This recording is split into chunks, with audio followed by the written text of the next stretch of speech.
getting that much needed shower again. So this is, I'm just talking to myself, is the gearbox for the auger. We went through, it came already filled with oil, got the keys in it and both shafts. Gonna go on a lot easier, we're hoping, than the other one did coming back out. As you can see, power takeoff comes in, it drives the main auger, and then as the main auger is running, it's running the sweep auger. So we're gonna probably get this put back on yet today. I was told, which makes, you know, lots and lots of sense, never seize is your best friend when it comes to putting these back together, because heaven forbid you have to tear it back apart. But at least if you coat it really heavily, it gives you a chance. It's not guaranteed, nothing's guaranteed. It gives you a chance of at least being able to take it back apart if you need to. And Dad's all upset because I'm eating his kryptonite. He hates peanut butter. Hey! Peanut butter M&Ms. So, use your enemy's weaknesses against them, like I just said. He likes the, what do you like? The peanut, just the regular peanut M&Ms. Yep. And I like getting the peanut butter because he hates peanut butter. So you get these, that way you're guaranteed we're not going to get eaten up on you if you leave them unattended. All right. You don't need any sugar anyway. Actually, this reminds me of Grandma, because Grandma used to always carry M&Ms and apples and Oreos and different stuff in the milk cart when she was milking cows. So as we were kids, it was pretty common to do candy raids on the milk cart when Grandma wasn't looking, which she never cared. But I don't know, a Ziploc bag and some M&Ms. It's odd things that make you remember your grandparents, your family. So the funny thing about those is Grandma used to, I think she had the M&Ms and the peanut M&Ms too. Never got the peanut butter ones like I'd prefer, but Grandma, if you watched her down at the end of the barn while she was milking, she would randomly throw an M&M to her cats. And as everybody knows, barn cats are some of the meanest, most feral creatures on this earth. And Grandma's cats were no exception. I mean, they were always following her around, of course, because, you know, an old dairy, or as a dairy operation, they got plenty of milk and they got fed. But the problem is with the barn cats is they could give the velociraptors from Jurassic Park a run for their money as far as how mean they could be. But they like Grandma, so I guess that's all that really matters. So now that we're working on this grain auger, I actually did the hard part. I tore it apart, got everything pulled out of it, got the parts ordered, and I did the hard part. Dad got to pay for them, and now Dad gets to go through and put it back together. Try to act as scary as you want. You don't scare me. Phil Seal. Shut you up somehow. You can try. Wouldn't work though.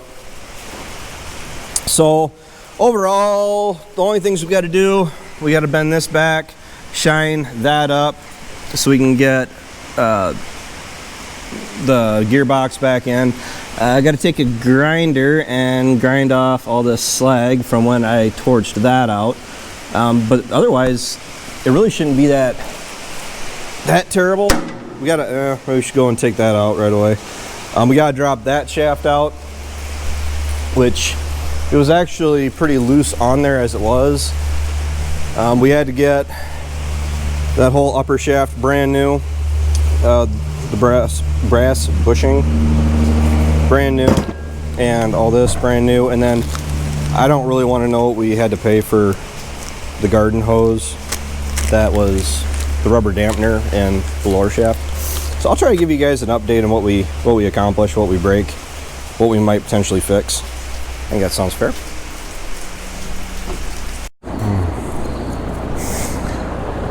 Well, we had a couple hiccups along the way getting this back together. Pretty much all of them were Dad's fault. So, well, I'm just saying we could have been done like 45 minutes ago. And I know you guys can't see what I'm looking at. So we do this.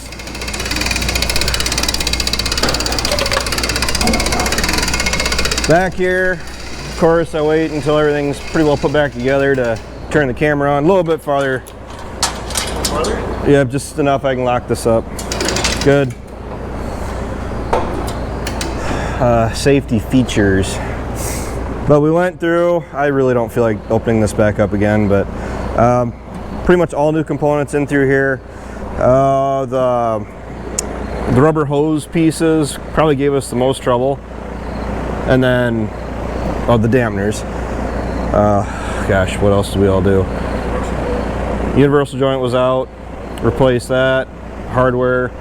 We actually had to take off the cap off the end of the auger to pull the whole auger back to get this gearbox to clear, because you had to be able to put the top shaft up, and then this down here, this opening, was actually slotted enough that you could actually put the gearbox in that way.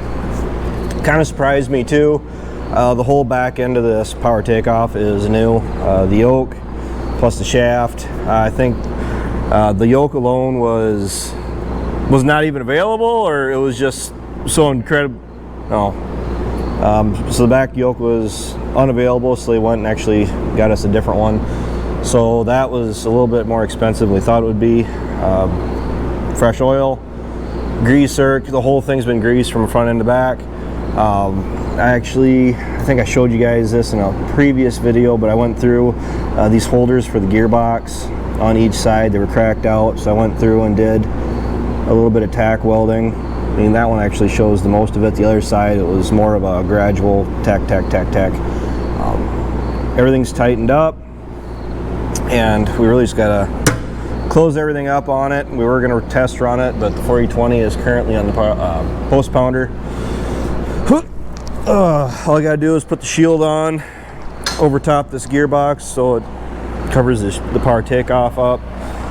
The down shaft, the shaft from the upper gearbox to the lower, that's brand new because I torched off the old one. So there's a Zerk on that one we didn't get. And then I can go through, we're gonna seal this up. That's right. I greased the whole This thing. one? Yeah, it's all greased. Oh, I nice. just wiped the grease off so we didn't get it all over us when we put it together. Oh, okay. But as far as the grain auger goes, we're done. Probably gonna be using it here within a month. I'd say it was a pretty safe guesstimate. We've literally, the rain just quit a couple hours ago, but we've had not a full week, what is it, Saturday, so like 6 days or so of steady rain. A lot of rain last night, a little bit of flooding, and hopefully it dries out fairly quick. We can get on with making hay. So this is gonna get back to outside after I put that cover back on, and good preventative maintenance job that need to be done.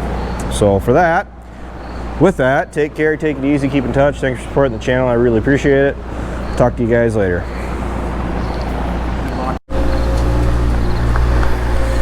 Okay, I probably didn't cover as much as what we did on this auger as well as I could have, largely because the whole time I was putting it together, I was pretty much covered in oil and grease, and I didn't really take the time to set up the camera and just watch us work. It was a little bit of everything.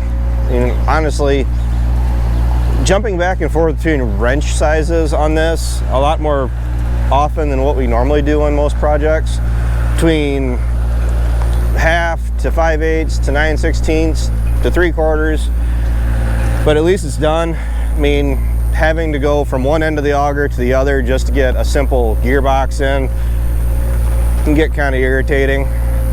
But like I've said, I'd rather work on it in a controlled environment as opposed to trying to work on it in season when we should have been harvesting. We should have been doing something a lot more productive than tearing this apart, because the overall process of ripping this thing out got pretty ugly. I mean, the gearbox on the lower end, trying to get it off of the main auger without destroying the auger was a little bit of a trick. I don't know if you guys can see the sweep.